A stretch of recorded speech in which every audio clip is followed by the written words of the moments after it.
बिस्मिल्लाहिर्रहमानिर्रहीम। आज ही हमारा जो ना ये सवाल नामे पर आखिरी सेशन है कि मरीज़ से केस कैसे नोट करना है। और इसके ये अभी कुछ सवालात वो मुकम्मल हो जाते, उसके बाद कुछ मैं बातें बताता हूँ जो आपको वैसे मालूम होने से केस टेकिंग के दौरान या बाद में या उससे पहले। अच्छा, इसमें आखिरी जो अलामात आमा से हमारा आज का सेशन शुरू होता है। मरीज़ से अलामात आमा कैसे नोट करनी है। दिमागी अलामात और ख़ाश नफ़रत के बाद जो सबसे ज़रूरी अलामात होती हैं ना, ये अलामात आमा होती हैं। इनका दर्जा जो ना जिस्मानी अलामात और जिस्मानी तकलीफ़ात और दर्द अमराज, इन सब से ऊपर का दर्जा है अलामात आमा का, और इनकी अहमियत उन सब से ज़्यादा है। दिमागी अलामात के बाद है इसका दर्जा आता है, और दिमागी अलामात के बाद ख़ाश नफ़रत, उसके बाद ये अलामात आमा का दर्जा आता है। इसके बाद फिर दर्द, तकलीफ़ात और जिस्मानी अलामात और अमराज, वो सब कुछ बाद में है। अच्छा, इसमें मरीज़ से ना उसकी अमराज के वक़्त का तयन करना, उसके जो दर्द हैं या तकलीफ़ात हैं उसके वक़्त के बारे में मालूमात हासिल करना कि वो किस वक़्त होती है। तो आम तौर पर इस सवाल का जवाब मरीज़ दे नहीं पाते। उसमें ये होता है कि जो जो भी तकलीफ़ात आपको नज़र आए ना, तो आप उसका वक़्त पूछ सकते हैं। कोई भी दर्द है, ख़ास तौर पर दर्द, उसका आप वक़्त पूछ सकते हैं कि मरीज़ को आम तौर पर वो दर्द किस वक़्त होता है। और तकरीबन 20 या 30% तक मरीज़ों से ना वो पता चल जाता है उनके दर्द का और उनकी तकलीफ़ के वक़्त की। वो आम तौर पर जब होती है वो किस वक़्त हुआ करती है वो टाइम। अच्छा, टाइम का मतलब ये होता है कि वो कितने बजे के बाद शुरू होती है। मसलन वो दिन को 1 बजे के बाद शुरू होती है। मुस्कानी, शोर न मचाओ।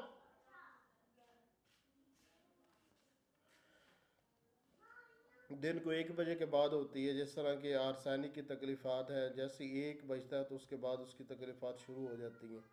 और जिस तरह सेंगुलेरिया दिन के 5 बजते हैं तो उसकी तकलीफ़ात और दर्द और बेचैनी और बुखार वो शुरू हो जाती है दिन को 5 बजे के बाद। और इस वक्त दिन के 3 बजे का वक़्त भी एपस में है, और कास्टिकम में है, और बेलाडूना में है, और कलकीरी कार में है। तो इस तरह उससे ये कन्फर्म होता है। तो मसलन बहुत सारे मरीज़ वो कह देते हैं कि असर के बाद या असर के वक़्त। असर के वक़्त फिर उसमें ये तयन करना पड़ता है कि 4 बजे के बाद या 5 बजे के बाद। ये फिर आगे मरीज़ बताता है कि वो 4 बजे के बाद होते हैं या 5 बजे के बाद। और इसमें जो वक़्त है वो मैंने लिख दिए हैं। सुबह का वक़्त होम्योपैथिक में किसको कहते हैं, वो 5 बजे सुबह शुरू होता है 10 बजे तक, ये सुबह कहते हैं। दोपहर किसे कहते हैं, 10 से 12 बजे तक, ये दोपहर से पहले के वक़्त है। और दोपहर कहते हैं 12 से 1 बजे तक। और दोपहर के बाद का मतलब होता है दिन 1 बजे से लेकर रात 6 बजे तक। और शाम का वक़्त होता है होम्योपैथिक में 6 बजे से लेकर 9 बजे तक। और रात का मतलब होता है 9 बजे से लेकर सुबह 5 बजे तक। और आधी रात का मतलब होम्योपैथिक में होता है कि रात 12 बजे से आधी रात से पहले का मतलब 12 बजे से पहले, और आधी रात के बाद का मतलब है 12 बजे के बाद। और एक होम्योपैथिक वक़्त है कि तुलुए आफ्ताब, तकलीफ़ का जो वक़्त है वो तुलुए आफ्ताब से लेकर गुरूब आफ्ताब तक, या तकलीफ़ का वक़्त है गुरूब आफ्ताब से लेकर तुलुए आफ्ताब तक, या तकलीफ़ का वक़्त हो तुलुए आफ्ताब के वक़्त, या तकलीफ़ का वक़्त हो गुरूब आफ्ताब के वक़्त। तो अगर कोई दर्द, आम तौर पर दर्द या कोई दर्द होते हैं जिनके ये वक़्त होते हैं, तो अगर वक़्त मिल जाए तो ये बड़ी बड़ी बात होती है। तो अगर वक़्त मिल गया तो उसके ज़रिए से आप मरीज़ के दवा तक लाजमी पहुंच जाएंगे। ठीक है ना, अगर ये थोड़ा मेहनत वाला काम होता है।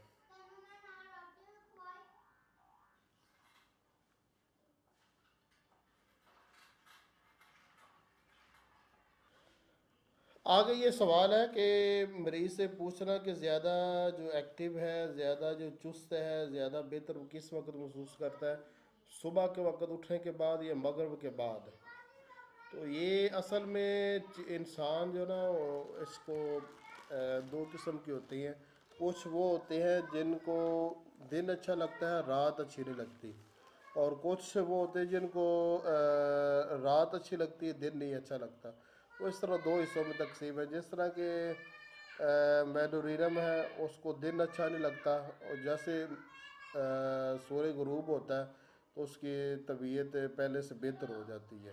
ठीक है ना। तो ये दो हिस्सों में आप मरीज़ों को तकसीम कर सकते हैं, दो किस्मों में। एक वो मरीज़ है जिनको दिन अच्छा लगता है, दूसरा वो मरीज़ है जिनको रात अच्छी लगती है। तो इस तरह दो हिस्सों में तकसीम किया जा सकता है।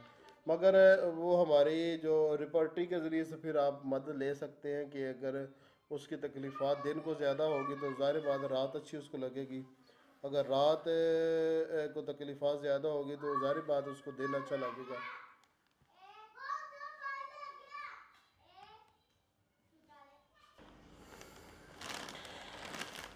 अच्छा, आगे सवाल है कि मरीज़ को मौसम कौन सा अच्छा लगता है, गर्मियों का या सर्दियों का। ये फिर मरीज़ अपनी तकलीफ़ात के लिहाज से वो बता देते हैं कि उनको कौन सा मौसम अच्छा लगता है।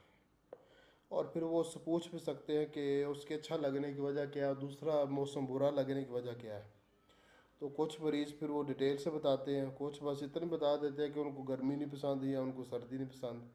तो ये बात होती है। आगे मज़ीद इस बात को फ़ाइनल करने के लिए उनसे ये अलग-अलग से पूछना कि मौसम गर्मा में कौन कौन से अमराज, तकलीफ़ात और दर्द होते हैं, मौसम सरमा से कौन कौन से अमराज, तकलीफ़ात और दर्द होते हैं, ये अलग-अलग से पूछ लेना। आगे इसी तरह मौसम के बारे में उनसे कुछ ये गर्मी सर्दी से हटकर बाकिया मौसमों के बारे में पूछना। जैसे अबरलूद, जब वो आसमान पर बादल बने, और मौसम बहार, ख़ज़ां और सरमा, गर्मा, तूफ़ानी, मरतूब और सावन के मौसम में, हर मौसम में क्या क्या तकलीफ़ात होती हैं उनको। तो कुछ मरीज़ जो ना, ज़्यादातर लोगों को पता होता है कि उनको किस मौसम में कौन कौन सी तकलीफ़ात होती हैं। और बहुत सारे मरीज़ ऐसे होते हैं कि वो सिर्फ गर्मी सर्दी के बता सकते हैं। और कुछ मरीज़ों को तो फिर ज़ाहिर बात अपने बारे में पता नहीं होता। आगे जो सवाल है कि मरीज़ से बारे पूछना कि सर्दी का से कौन से दर्द, तकलीफ़ात और अमराज उनकी बढ़ती हैं। सर्दी से मुराद है सर्द हवा, ठंडा पानी, ठंडी गज़ा। तो इससे कौन कौन सी तकलीफ़ात बढ़ती हैं। तो अगर सर्दी से ज़्यादा तकलीफ़ात बढ़े तो मरीज़ सर्द मिजाज होता है। और आगे वाला सवाल है कि गर्मी से उस कौन कौन सी तकलीफ़ात, दर्द और अमराज उनके बढ़ते हैं। गर्मी का मतलब होता है धूप, गर्म हवा, गर्म गज़ा, अंगीठी और गर्म तेल की मालिश, और सोते वक्त ऊपर जो न चादर लेना। तो इससे कौन कौन सी तकलीफ़ात, दर्द और अमराज बढ़ते हैं या कम होते हैं। तो इससे ये क्योंकि हमारे अलामात आमा में बड़ी ज़रूरी बात होती है मरीज़ के बारे में ये फ़ाइनल करना कि वो सर्द मजाज है या गर्म मजाज है। सर्द मजाज का मतलब कि ज़्यादा तकलीफ़ात सर्दी से बढ़ती है, गर्म मजाज का मतलब कि ज़्यादा तकलीफ़ात गर्मी से बढ़ती हैं। और कुछ मरीज़ ऐसे होते हैं कि उनकी तकलीफ़ात सर्दी गर्मी दोनों से बढ़ती है, तो वो दोनों में आते हैं। और ये भी एक तीसरा ग्रुप होता है। ठीक है ना। वो भी हमारी रिपर्टरी में लिखी हुई है। आगे सवाल दो इकट्ठे सवाल हैं। एक है कि मरीज़ को हरकत से, काम करने से, चलने टहलने, दौड़ने और बिस्तर में करवट बदलने से कौन कौन सी तकलीफ़ात कम होती हैं और कौन कौन सी तकलीफ़ात बढ़ती हैं। तो हर मरीज़ में तो फिर ज़ाहिर बात है ये काबिलियत नहीं होती, मगर अक्सर मरीज़ वो बता दिया करते हैं कि हरकत से कौन कौन सी तकलीफ़ात बढ़ती हैं, कौन कौन सी कम होती हैं। और आगे आराम करने और लेटने, हरकत ना करने से कौन कौन से दर्द, तकलीफ़ात और अमराज बढ़ती हैं और कौन कौन सी कम होती हैं। तो इन दोनों सवालों से जब वो जवाब पूरा होगा तो आपको पता चल जाए कि मरीज़ ये गर्म मजाज है या सर्द मजाज है। और इन दोनों की फिर मेडिसन आसानी से मिल जाती है। तो इस के बाद असल में ये पता होने से पता चल जाता है कि मरीज़ की दवा जो ना वो आप उसमें इंतखाब में गलती से बच सकते हैं। अब इन अलामात के ज़रिए से मरीज़ की दवा फ़ाइनल तो नहीं की जा सकती, मगर ये कि गलती से बचा जा सकता है। आगे मरीज से ये पूछना कि खाना खाने के बाद बेहतर महसूस करता है या खाना खाने से पहले, यानी उसकी दर्द तकलीफ़ात और उसकी तबीयत पर खाने का क्या असर होता है। और ये भी हमारे मटीरियल मेडिका और रिपोर्टिंग में बड़ी खसूसियत से ये बयान किया गया है कि खाना खाने से पहले क्या सूरत हाल होती है और खाना खाने से बाद तकलीफ़ात की क्या सूरत हाल होती है। मटीरियल मेडिका और रिपोर्टिंग दोनों में इस पर मुफस्सल बात मौजूद है। आगे कि ज़्यादा देर खड़े रहने से कोई तकलीफ़ तो नहीं पड़ती, ये सवाल। और आगे मैंने ये सवाल के आखिर में वो रिपर्टी का सफ़ा नंबर लिखा है, वहाँ पर वो मेडिसन लिखी है जिनमें खड़े होने से तकलीफ़ात बढ़ती हैं।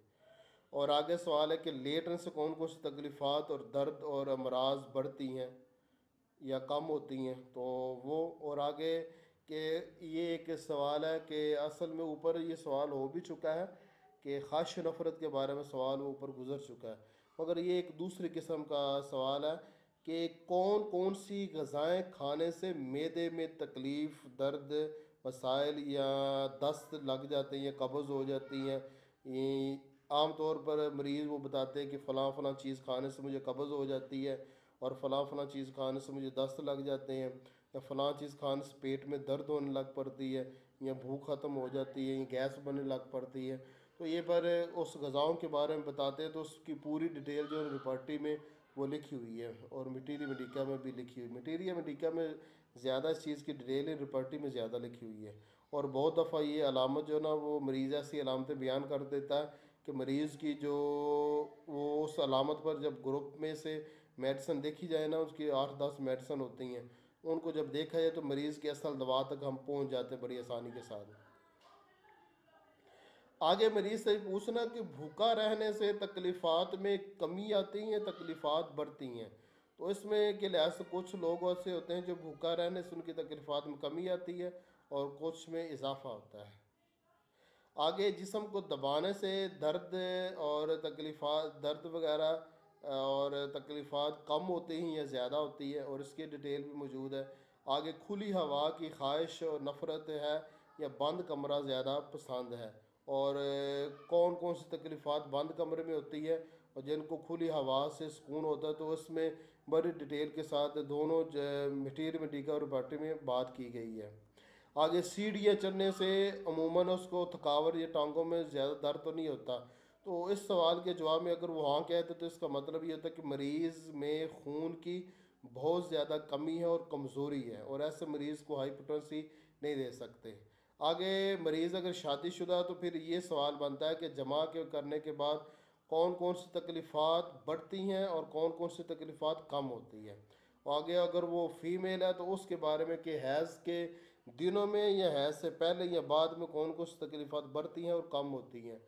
और आगे सवाल है कि कोई तकलीफ़ ऐसी जो नौबती है, यानी हर 1 माह के बाद आती हो, एक मुकर्रर वक्त पर आती हो, या 1 साल के बाद आती हो, या हर 4 माह के बाद आया करती हो। तो नौबती तकलीफ़ात भी होती है और उनसे भी बहुत मरतबा जो रहनुमाई मिल जाती है, मरीज़ की जो असल बिलमिसल दवा बनती है उस तक हम पहुँच सकते हैं। आगे नींद के बारे में कि नींद पूरी करने के बाद जब मरीज़ उठता है तो उस वक़्त तकलीफ़ात बढ़ी हुई होती है कि तकलीफ़ात में कमी होती है। तो ये बहुत ही अहम सवाल है। तो ये अलामात आमा में जितने भी सवालात हैं वो सारे के सारे ज़रूरी है, इसमें कोई गैर ज़रूरी सवाल है। इन सब की चीज़ों की डिटेल अगर से आपको मटीरियल मेडिकल रिपोर्ट से ना भी मिले तब भी आपने मरीज़ से ये नोट करना है। क्योंकि 100 मिजाज ही हैं और 100 किस्म के लोग ही हैं, और जब हर दवा के 5-5 6-6 मरीज जब आप देख लेंगे ना तो फिर इतने सवालात करने की ज़रूरत भी नहीं पड़ती। आगे ये सवाल है कि हरारत गरीज़ी और ताकत में कमी है या इजाफा है। अब ये चीज़ जो ना अब इस चीज़ की बारे में डिटेल ना मरीज़ों को पता होती है, और हमारे ना होम्योपैथ है जो डॉक्टर हैं उनको पता होती है कि हरारत गरीज़ी और ताकत क्या चीज़ है। अब इसको एक सादा लफ्ज़ों में मैं आपको समझाता हूँ कि जब एक जवान बंदे के जिस्म को हाथ लगाएं तो उसका जिस्म गर्म होता है, और बूढ़े शख्स के जिस्म को हाथ लगाएं तो उसका जिस्म ठंडा पड़ जाता है, ठंडा होता है। तो ये जो दरमियान में फ़र्क है ना, ये होती है हरारत गरीज़ी, गरमाइश। और ताकत असल में जिस्म की गरमाइश का नाम है, ठीक है ना। और ये असल गरमाइश कुछ लोग हैं जिनमें अक्सर लोगों में ये होती है, बराबर होती है, और कुछ लोगों में कम होती है। और एक उसकी और भी अलामत है कि जिसको आप एक और लफ्ज़ों में भी इस चीज़ को बयान कर सकते हैं कि ऐसा शख्स जिसकी तकलीफ़ात गर्मी से भी बढ़े और सर्दी से बढ़े, और ना वो गर्म गज़ा ज़्यादा खा सके ना सर्द ज़्यादा खा सके, जिस तरह के बूढ़े लोग होते हैं। इसमें आपको पता है सलीशिया का बड़ा नाम आता है। तो ये भी हरारत गरीज़ी की कमी की वजह से है। और एक तीसरी बात भी आप इसको ऐड कर लें कि जिस मर्द औरत के इंजाल के वक़्त उसके जो मनी है वो पतली हो, तो इसका मतलब ये होता है उसमें हरारत गरीज़ी की कमी है। अगर वो गाढ़ी हो, और इसका मतलब ये होता है कि और उसमें हरारत गरीज़ी और रतूबत गरीज़ी भी एक होती है, तो वो पूरी होती है। तो ये तीन चीज़ें अलग-अलग है, इसको समझने में आपको थोड़ा वक़्त लगेगा। तीनों मैंने हरारत गरीज़ी के बारे में बयान कर दी, ये बड़ी ज़रूरी चीज़ है और अक्सर लोगों को इसका इल्म भी नहीं है। हाँ जी जी।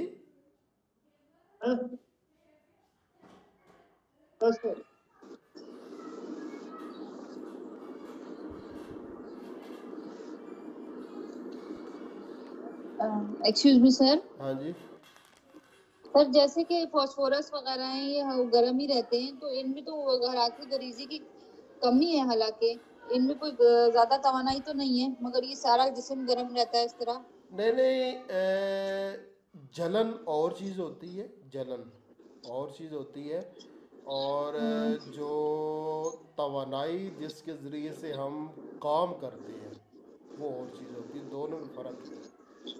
सर तो इनके तो फास्फोरस हाथ में पाँव बहुत जलन गर्म ज़्यादा रहते हैं होती है, फास्फोरस। उसको गर्मी ज़्यादा लगती है, मगर उसके जिस्म में वो हरारत गरीज़ी वो नहीं है जो कि एक सेहतमंद लोगों में होनी चाहिए। फास्फोरस अक्सर कमज़ोर ही होते हैं। जी यही कुछ नहीं सर, क्योंकि छूने से तो बहुत गर्म होते हैं वो लोग। हाँ, तो ये हरारत गरीज़ी जो होती है ना, इसमें आप एक एक और भी चीज़ मैं आपको इसमें एक ऐड कर देता हूँ। तीन तो पहले मैंने बयान कर दी है, चौथी चीज़ में बयान कर देता हूँ। आप देखते हैं कि एक बच्चा जो जिसका चेहरा हशाश बशाश हो, ठीक है ना, डाल सा नहीं होना चाहिए और पीला नहीं पड़ा हो, अक्सर बच्चे जो ना वो सेहतमंद होते हैं, ठीक है ना। तो उसके जिस्म को हाथ लगाएं तो उसका जिस्म गर्म होता है, ठीक है ना। अगर एक बड़े ठीक शख्स है के बच्चे का। जिस्म को हाथ लगाएं तो उसका जिस्म उसमें इतनी गर्माइश नहीं होती। तो ये जो दरमियान में फ़र्क ठीक आ है। रहा है ना, ये चीज़ है हरारत गरीज़ी। और रतूबत गरीज़ी भी एक इस्तिलाह है, उसका भी लिहाज रखना पड़ता है। और अगर जिस्म में हरारत गरीज़ी कम हो या रतूबत गरीज़ी कम हो तो बहुत सारे दिमागी और जिस्मानी अमराज जो क्रानिक अमराज का ये सबब बनता है अगर ये दोनों में कमी हो। और इसमें एक और भी चीज़ मैं आपको इसमें तीन चीज़ें तो चार चीज़ें पहले होगी, पांचवी चीज़ ऐड कर देता हूँ कि एक मर्द जो कसरत के साथ बुश्तनी करता है या जना करता है या लवादत करता है या और कोई बदफेल करता है, या कि औरत जो अंगिश्तनी करती है या कसरत के साथ जमा किया जाता है, तो उसकी नतीजे में जिस्म में से हरारत गरीज़ी और रतूबत गरीज़ी ख़त्म होते होते होते होते एक वक़्त आता है जबकि जिस्म में इतनी भी गरमाइश नहीं बाकी रहती कि वो खाने को हज़म कर सके। भूख ख़त्म होने लग पड़ती हैं, ख्वाहिशात ख़त्म होने लग पड़ती हैं, तबीयत में गमगीनी, उदासी, बेचैनी सी छा जाती है और लेटे रहने को दिल करता है, मुख्तलिफ दर्दें शुरू हो जाती हैं, बाद में जाकर वो बड़ी बड़ी बीमारियों में तब्दील हो जाती है। तो ये सूरत हाल आ जाती है। तो इस अब एक सेहतमंद मर्द औरत में और दूसरा वो जो कि जिसने कोई बुरे काम किए उसके जिस्म में दोनों में फ़र्क होगा। एक के जिस्म में हरारत गरीज़ी और रतूबत गरीज़ी पूरी होगी, दूसरे के जिस्म में वो कम हो चुकी है और उसके बड़े ख़तरनाक नताइज निकलते हैं। ये पांच चीज़ें होंगी। मज़ीद इस पर कभी बात करेंगे। ये इसका तल्लक ये बड़ी ज़रूरी चीज़ है, ये हर एक को उसकी समझ होनी चाहिए, हरारत गरीज़ी और रुतूबत गरीज़ी क्या है। सर जैसे खून की कमी का बताया, तो अब मैं हम उनको क्या दवा देंगे इस पे? जैसे खून की कमी, तो खून की बहुत सारी चीजें हो सकती हैं, खून की कमी या हरारत गरीजी की कमी। खून की कमी, तो आपको पता है खून की कमी की सबसे बड़ी अलामत है थकावट है। खून की कमी की सबसे बड़ी अलामत है थकावट और टांगों में बेचैनी होना। ये दो सबसे बड़ी अलामतें हैं खून की कमी की। और ये हरारत गरीज़ी और रतूबत गरीज़ी ये इंसानी सेहत को कायम रखने के लिए बड़ी ज़रूरी है। और बीपी भी कम होता है इसमें जी, लो बीपी बीपी कम का किस फिर आगे चीज की जाकर चाहिए लगता है? वो मर्द या औरत लो बीपी की मरीज़ बन जाती है ना, और कुछ हाई बीपी के भी मरीज़ बन जाते हैं। सर ये जो बाज़ लोगों के जिस्म के अंदर हरारत होती है लेकिन बाहर से जिस्म ठंडा होता है, जब बाहर से गर्म होता है अंदर ठंड हो रही होती है। अंदर से ठंडा महसूस होता है और बाहर से गर्म। इस तरह, या दूसरा बाहर से ठंडा और अंदर से गर्म। तो जिसका बाहर से ठंडा अंदर से गर्म महसूस होता है वो आमतौर पर टाइफाइड के मरीज़ होते हैं, अगरचे रिपोर्टों में ना भी आए तब भी। और जिनका अंदर से ठंडा महसूस हो बाहर से गर्म, वो आमतौर पर सफरावी मरीज़ होते हैं जिगर के। चाहे रिपोर्टों में आए या ना आए, चाहे मरीज़ पता हो या ना हो, हर चीज़ मरीज़ को नहीं पता होती और हर चीज़ रिपोर्टों में भी नहीं आती। अलामात का जो सर क्या बताया, जरा रिपीट करेगा? टाइफाइड वाले अंदर से गर्म होंगे? टाइफाइड जिसको भी होगा ना, वो उसको हमेशा या तो पूरा जिस्म ही उसको गर्म महसूस होगा मामूल से ज़्यादा, या अंदर से गर्म बाहर से ठंडा महसूस होगा, ठीक है ना। और जिसको अंदर से ठंडा महसूस हो बाहर से गर्म महसूस हो, वो सफरावी मरीज़ होता है। उसके जिस्म में सफरा की ज़्यादती होती है और रुतूबात की, बलगम की, वाइट सेल की कमी होती है। और जिसके अंदर टाइफाइड बुखार हो उसके अंदर रेड सेल ज़्यादा होते हैं, और ये जो सफरा सफरा है, बाइल, और बाकिया जो प्लाज्मा है, और बाकिया जो वाइट सेल है, ये सब कम होते हैं, रेड सेल उसमें ज़्यादा होते हैं।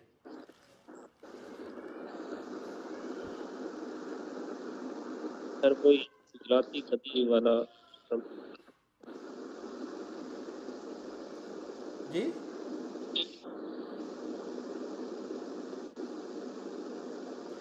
सफदर साहब क्या सवाल किया? सर को आपने जो गुजराती गति टाइप बताया था ना, ये गुजराती गति होते हैं जिनके अंदर से रेड सेल ज्यादा होंगे और टाइफाइड वगैरह होगा।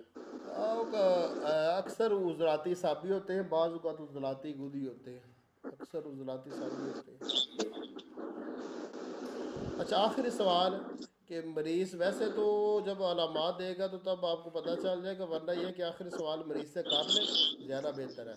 वो ये है कि मरीज़ की ज़्यादातर तकलीफ़ात दाईं जानब है या बाईं जानब है, इसका तय करना बहुत ज़रूरी होता है, ठीक है ना।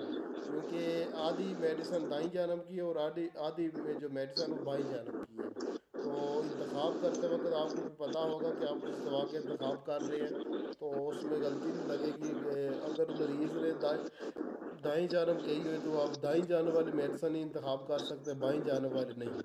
अगर बाईं जानब उसने कही है तो फिर दाईं जानब वाली मेडिसन नहीं इंतखाब कर सकते हैं। इसमें थोड़ी डिटेल है, उसको आप किसी किताब से नहीं आपको मिलेगी।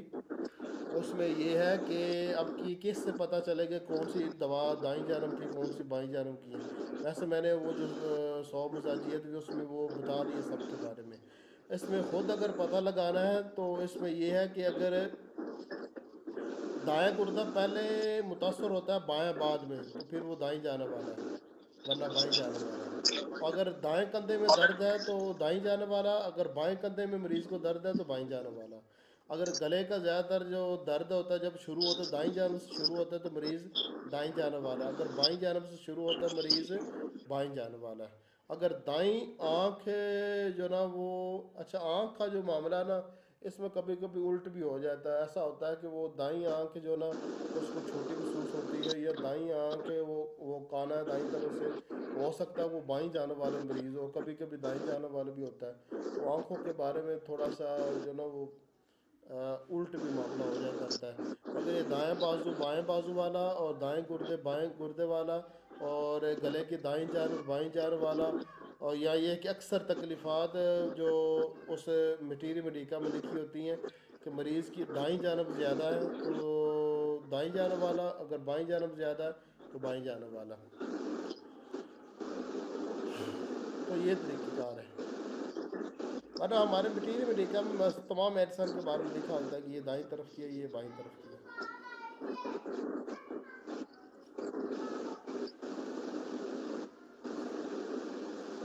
अच्छा, आखिर में कुछ, ये आज का हमारा सेशन हो गया पूरा। आखिर में कुछ जो ना, अच्छा वो ले जाओ उधर, उधर जा खेलो। मैं उस वो सेशन हो रहा है ना, आप उधर जा खेलो, ले जाओ। अच्छा, एक तो ये है कि सवाल नामे पर तो हमारे जो चीज़ें थी वो मुकम्मल हो चुकी हैं। अब कुछ बातें कि केस टेकिंग के बारे में। एक तो ये है कि सबसे बेहतर ये है कि आप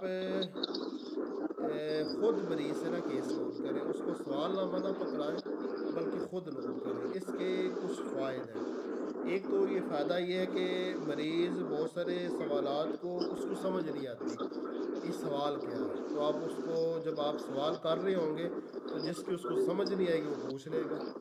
और दूसरा ये है कि मरीज़ ने सवाल का जवाब देना हो तो सोच कर, तो उसके लिए सोच कर जवाब देना आसान होगा। उसका ज़हन सर अपनी तरफ मुतवज्जह होगा, आपके सवाल नामे की तरफ नहीं मुतवज्जह होगा।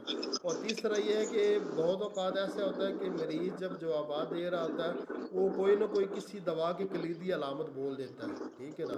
जब वो कलीदी अलामत बोल देता है तो आप उस दवा को पकड़ सकते हैं और उस दवा के मुतल्लिक़ जो कुछ अहम सवालात हैं वो करके मरीज़ की दवा तक भी पहुंच सकते हैं। वरना असल असूल ये है कि सवालात के जब मरीज़ जवाब दे रहा हो ना तो उस वक्त किसी दवा को नहीं पकड़ना चाहिए बल्कि मुकम्मल केस नोट करना चाहिए। असल असूल यही है। अगर वो जब बहुत ज़्यादा केस आपने नोट कर लिया हो ना तो फिर वो इस तरह कर सकते, शुरू में नहीं कर सकते। तकरीबन 200 मरीज़ों के केस नोट कर लिए हो ना तो उस वक्त फिर आप कर सकते हैं, शुरू में ना इस तरह करें। तो एक बात यह है कि मरीज़ से ख़ुद सवालात करें, और दूसरी बात यह है कि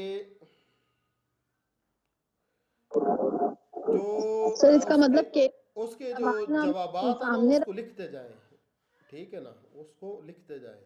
अब लिखने में ये चीज़ है, इसका ख्याल रखना कि जिसके बारे में वो ना कहता है ना कहता है उसको लिखने की कोई ज़रूरत नहीं, बस जिसके बारे में हाँ कहता है उसको लिखते जाएं बस, ठीक है ना। और ये दूसरी बात है। और तीसरी बात यह है कि कोई भी तकलीफ़ वो बताता है या कोई भी दर्द या कोई भी बीमारी बताता है तो उसकी मुद्दत के बारे में जानना ज़रूरी होता है, वो कितने सालों से है, कब से है, ठीक है ना, ये बहुत ज़रूरी होता है। और इसका फ़ायदा ये होता है कि हमें पता चल जाता है कि कौन सी बीमारी किस बीमारी का सबब है, क्योंकि पहली बीमारी दूसरी बीमारी का सबब है। ये तीसरी बात होगी। और चौथी बात वो कौन सी थी, अभी मेरे ज़हन में थी।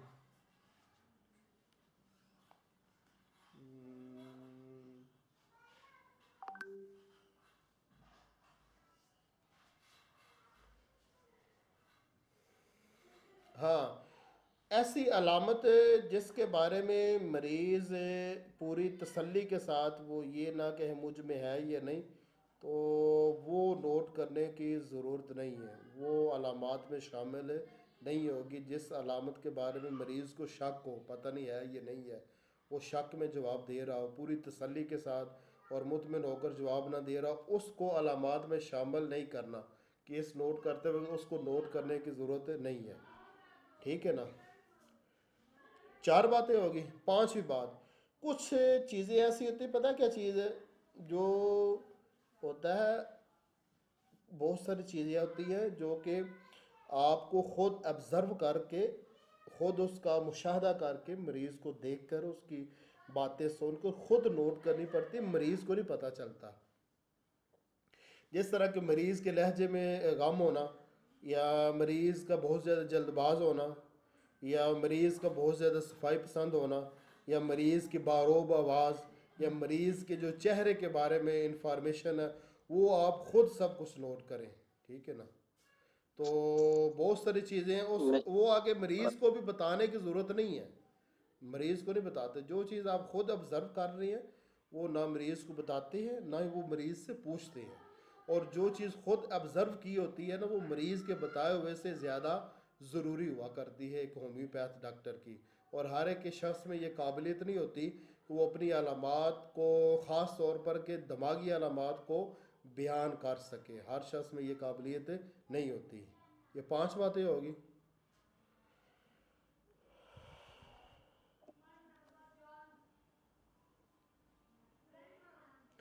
छठी बात यह है कि ऐसी अलामत जो कि बड़ी शिद्दत के साथ मौजूद हो मरीज़ में, बड़ी वाज़े तौर पर मौजूद हो, ठीक है ना, वो अलामत को जब आप नोट कर लें तो उसमें ये ज़रूर ज़िक्र करें कि ये अलामत इंतहाई शिद्दत के साथ थी और या खूब नुमाया थी या ये ज़्यादा तकलीफ़ दे थी, ठीक है ना।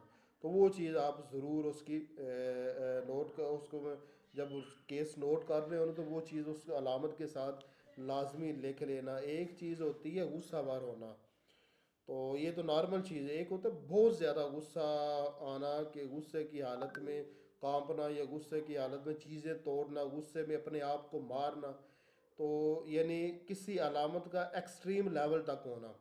तो जब कोई भी अलामत हो जो एक्सट्रीम लेवल तक होती है तो वो बड़ी ज़रूरी अलामत होती है। उस अलामत पर ग्रुप बंदी करना अक्सर जो ना वो कामयाबी का सबब बनता है मरीज़ के असल दवा तक पहुंचने में। तो इस चीज़ को जब केस नोट कर रहे हो तो वो ज़रूर नोट कर लें। और अच्छा, जो सातवीं चीज़ है, मरीज़ की जो ज़बान है ना उसको आप खुद देखें, मरीज़ से ना पूछे कि वो उसकी ज़बान की क्या सूरत हाल है, ठीक है ना। क्योंकि मरीज़ नहीं खुद अपनी ज़बान के बारे में मुकम्मल डिटेल बयान कर पाएगा, आप खुद नोट कर पाएंगे। शुरू शुरू में नहीं पता चलता ज़बान के बारे में ना, वो मरीज़ों की ज़बानें देखेंगे ना तो जब आदत हो जाएगी देख देख कर जैसे भी नोट करें, गलत मुलत सब कुछ नोट कर लें। बेहतर है कि ज़बान को खुद देख लें या उसकी पिक्चर ले लें, ठीक है ना। और ज़बान के बारे में जितना लिख सकते हैं खुद ऑब्ज़र्व करके, खुद मुशाहदा करके, खुद देख कर उसको लिख लें। चाहे शुरू शुरू में गलत भी लिखेंगे, आहिस्ता आहिस्ता वो ठीक होता जाएगा। और जो चेहरे के बारे में वो भी आपने खुद ही ऑब्ज़र्व करके लिखना है। या ये सवाल हो सकता है कि दूसरे दोस्त हैं या फैमिली वाले हैं उसके चेहरे के बारे में क्या कहते हैं, ठीक है ना। और एक और जो ना नामी बात यह है कि जो बच्चा ना बच्चा बच्ची जो होता है, आपको पता है वो खुद केस नहीं बयान कर सकता, तो उसका केस उसकी वालदा से नोट करना है, वालिद से या किसी दूसरे से नोट नहीं करना। क्योंकि वालदा 24 घंटे उसके पास होती है, वो सब कुछ जानती होती है और उसको दर्द भी होता है, एहसास भी होता है। तो वालदा को ना अपने औलाद के बारे में ज़्यादा मालूम होता है, वालिद को नहीं इतना मालूम होता। वो चाहे जितना भी उसके पास रहता हो या कोई दूसरा शख्स वो जितने पास रहता हो वो उसको नहीं मालूम होता जितना कि वालदा को मालूम होता है। ये 9 बातें होगी।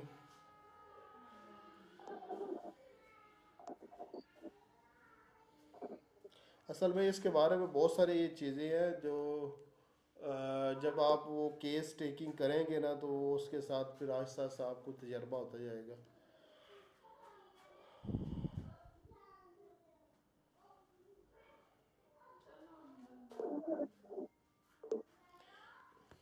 फिल वक्त के लिए इतने काफ़ी। अभी आप सवालात करें, कोई है ज़हन में तो कर लें।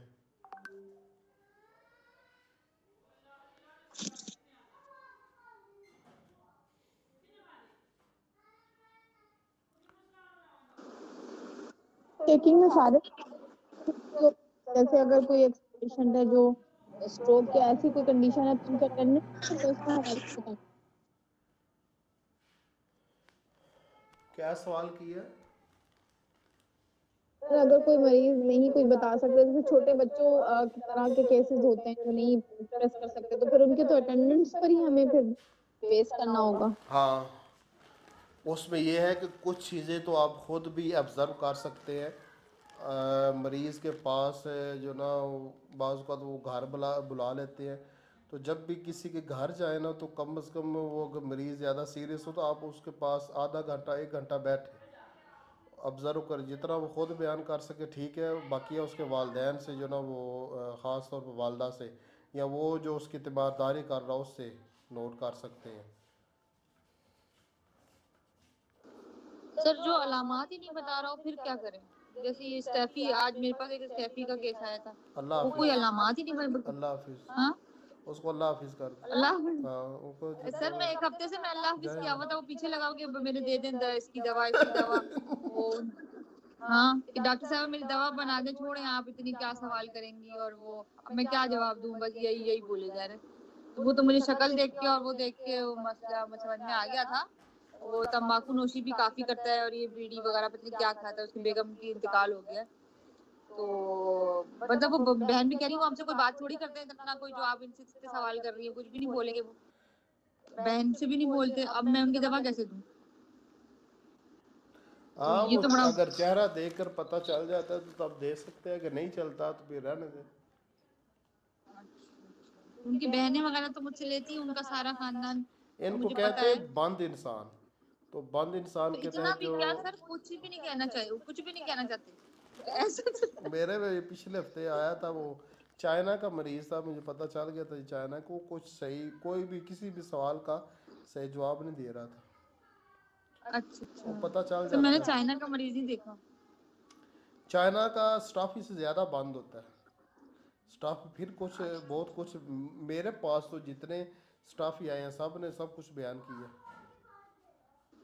वो असल में अच्छा आप फीमेल है ना, इसकी वजह से होता है ना, वो शर्मीले होते हैं बहुत ज़्यादा।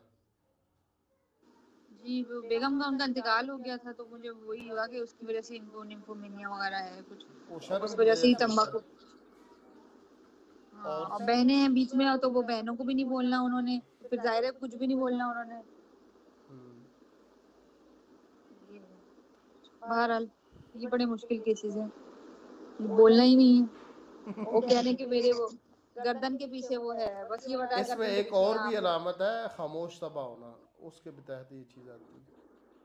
हाँ सर वो तो फिर वही है, खामोश तबा में ही मैंने 4 मेडिसिन निकाल के उनमें से देखा कि ये किससे मिलते हैं और फिर उस पर दे दिए दवा। हाँ इस पर ये भी अलामत है। अपना जो एक सर होम्योपैथ का जो मुशाहदा होता है ना, वो मरीज की बयान करदा अलामात से ज़्यादा अहमियत रखता है। जी सर, तो मैंने देख तो लिया था मगर मुझे वही है कंफर्मेटरी कुछ तो सिम्टम बता देना। मगर ये कि जो उसका मसला था वो मिलता जुलता था स्टेफी से, तो फिर मैंने कहा कि यही दवा होगी, ये मर्ज स्टेफी को होते हैं तो इसलिए।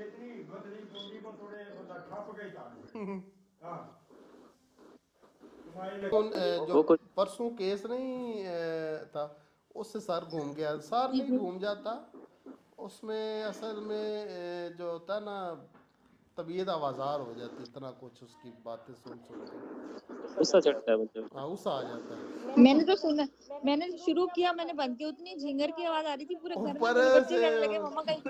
अच्छा उसे मैंने कहा वो ना देहात का कोई रहना था, मैं गलिया में बैठ के नोट केस नोट करता। घर से कहीं दूर भाग के इसने केस नोट करवाया है, वो तो इतना वो मुझे झिंगर किया। मुझे भी इतना गुस्सा आ रहा था, अल्लाह माफ करे। मैंने कहा मैंने ये चलाया, मेरे बच्चे से मम्मा क्या सुन रही है, लग रहा है कोई कीड़े की आवाज आ रही अच्छा, है। मैंने इसको कहा बताओ इतनी इसको बड़ी ना क्यों। कुंद ज़हनी भी कहते हैं। आपने पता है कि वो सिलीनियम में लिखा होता है वो कुंद ज़हन होते हैं। कुंद ज़हन का मतलब होता है अच्छा बेवकूफ होना। सर, ये सिलीनियम सिलेनियम में थे ना, गधे की जरा मुझे शक्ल याद आई। गधे की मैंने कहा बोलूं नहीं, बुरी बात है। सर कसम से मैंने ये शक्ल एक जरा देखते देखते मुझे याद आया, सर ने कहा था गधे की तरह, बिल्कुल इसकी गधे की तरह मुझे शक्ल ली। मैंने बोला नहीं, मैंने कहा बुरी बात हो जाएगी, फिर मैंने कहा बाद में सुन लेंगे। एक नजर जो देखते ही जो सर क्या वाकई सिलेनियम था ये बंदा? हाँ वही था। मैंने तो सुना ही कोई नहीं केस ना, सिर्फ शक्ल देखी थी, तो मैंने कहा इसकी गधे की तरह की शक्ल है, मगर बोलना नहीं चाहिए। अल्लाह माफ करे। आवाज भी ऐसी होती है, फटी हुई आवाज, ऊंची। आवाज ही नहीं आ रही थी, वो तो झिंगर ही चाहे चाहे। मैंने कहा क्या पता नहीं झिंगर का इलाज करना है, वो मैंने बंद शुरू किया और बंद कर दिया, मेरे सर में दर्द शुरू हो गया, कोई आवाज कैसी कैसे सर आपके तो भाई सर शुक्र है लड़कियां इतनी कार्टून नहीं आती वैसे अल्लाह माफ करे तो लड़कियां इतने कार्टून नहीं सर लड़कियों में जरा है लड़के मेकअप इतना क्या होता है मतलब शक्ल नहीं तो पता लग जाता है अच्छा कोई लड़के तो मास्कस मिजाज की भी फीमेल देखी है मास्कस नहीं भाई सर हमने नहीं मैंने भी नहीं देखी सर भाई जिनका लीडर्स ने नहीं लिखा हुआ ना माइंड सिम्टम नहीं है वहां से गायब हुए हैं तो आप समझ लें कि इसका बंदा नहीं है जिनके सिर्फ बाकी बॉडी पार्ट्स और वो जिस्म के ये बहुत दर्द सारे और तकलीफ का मेडिसन है लिखा जो हुआ है किसी लीडर ने उसकी कोई दिमागी अलामत नहीं लिखी मगर मैंने उनके मरीज देखे हैं और मैंने उसको लिखा अच्छा हुआ है अच्छा सर मस्कस लेग्स वो से असल मिलते जुलते में नहीं फिर है। लीडरों की लिस्ट में एंड पर मेरा भी नाम आ जाता है ना अच्छी बात है सर हम तो अपना लीडर मानते हैं ना आपको सर मैंने नेट्रम फॉस देखा है अब आप कहेंगे नेट्रम फॉस नहीं होता नेट्रम फॉस देखा है मैंने नेट्रोफास जी अलामात उसकी क्या थी सर अलामात वही थी कि वो जो पहले बहुत ज्यादा फास्फोरस वाली आधी लाइफ फास्फोरस की फिर आहिस्ता आहिस्ता जब गम हुए और ये हुआ तो बिल्कुल चुप जिसको कहते हैं ना और वो देखने में भी फास्फोरस और उसकी मिलता जुलती शक्ल थी फास्फोरस और नाइट्रम दोनों की मिलती जुलती शक्ल थी और उसमें क्या चीज थी वही रात का खौफ था कि फर्नीचर चेंज हो रहे हैं जो मेन नाइट्रम फॉस की मेन सिम्टम है ना कि उनको रात को फर्नीचर लगता है कि वो इंसान बन रहे हैं इस तरह का डर होता है उनको तो वो चीज थी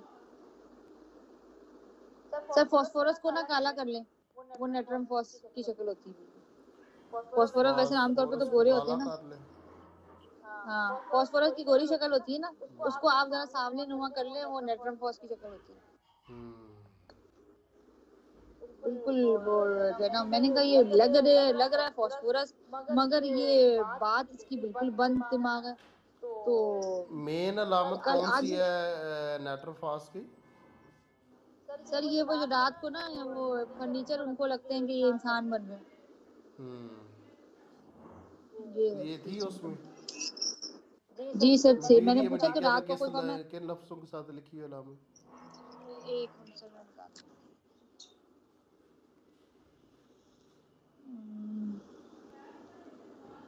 आ गया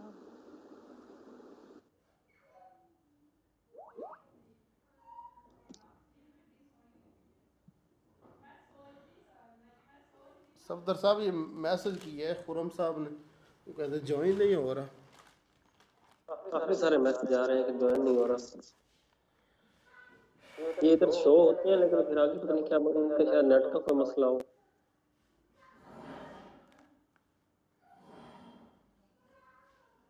डॉक्टर खुरम शहजाद और सैफुर रहमान दोनों के आ रहे हैं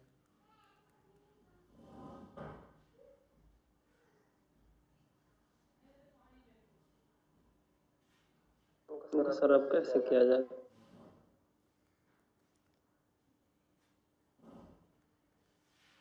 ये नौशीन का भी पहले आया हुआ तो नौशीन आसफ ये तो अब आ गई है सर ये एक्चुअली लिंक कॉपी पेस्ट हो रहा था तो वो पेस्टिंग का इशू आ रहा था वो डायरेक्ट मेरे हस्बैंड ने कॉल मिला के दी कि इस तरह हो रहा है वो एक्चुअली करना नहीं आ रहा था सॉरी वो लिंक कॉपी नहीं हो स्काइप पे जो लोग आईडी बनाएंगे डायरेक्ट आई थिंक वो होगा आपको सिर्फ कॉल पे जाना होता है ऐसे कुछ है सर जूम से थोड़ा डिफरेंट है ये मेथड अच्छा वो इसमें यह है कि ये बंद नहीं होता दूसरे बाकी सब बंद हो जाते तो बड़ी उलझन बन जाती बीच में नेट्रम फास जो ना मैं इसके जो केस फिर मुझे बताना एक तो वो औरम मैट के भी बारे में कुछ लिखना है आपसे ना क्योंकि मैंने अभी तक औरम मैट का भी कोई नहीं देखा मरीज और दूसरा वो कौन सा था कलकेरिया फास उसके बारे में जार्ज वथालकस ने लिखा हुआ था मगर मैं मान नहीं रहा था कि कोई कलकेरिया फास भी होते हैं मेरे ज़हन में ये था कि जार्ज वथालकस को गलती लगी होगी वो कलकेरिया फास नहीं होगा कलकेरिया कार्ब होगा अगर आप कह रहे हैं कलकेरिया फास भी होते हैं तो फिर उसकी डिटेल में फिर वो देख लूँगा आपके और ये जो नया नमूना आपने निकाला है नेट्रोफास तो ये नई बलाव है मास्कस के बारे में मेरा हाल किसी लीडर ने नहीं लिखा हुआ मास्कस।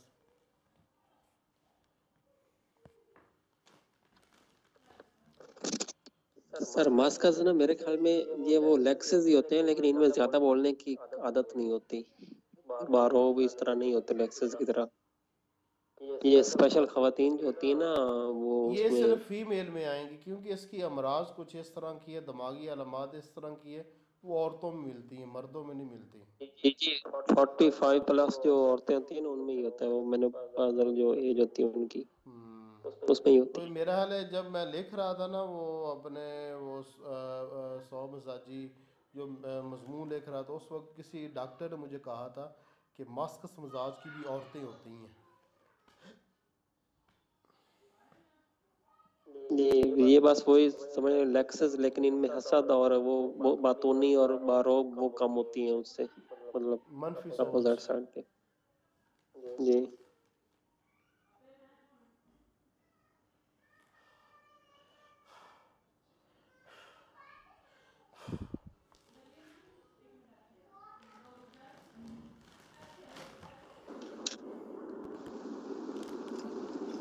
इस स्काइप पर कोई लिमिट तो नहीं है कितने मेंबर ऐड हो सकते हैं कितने नहीं?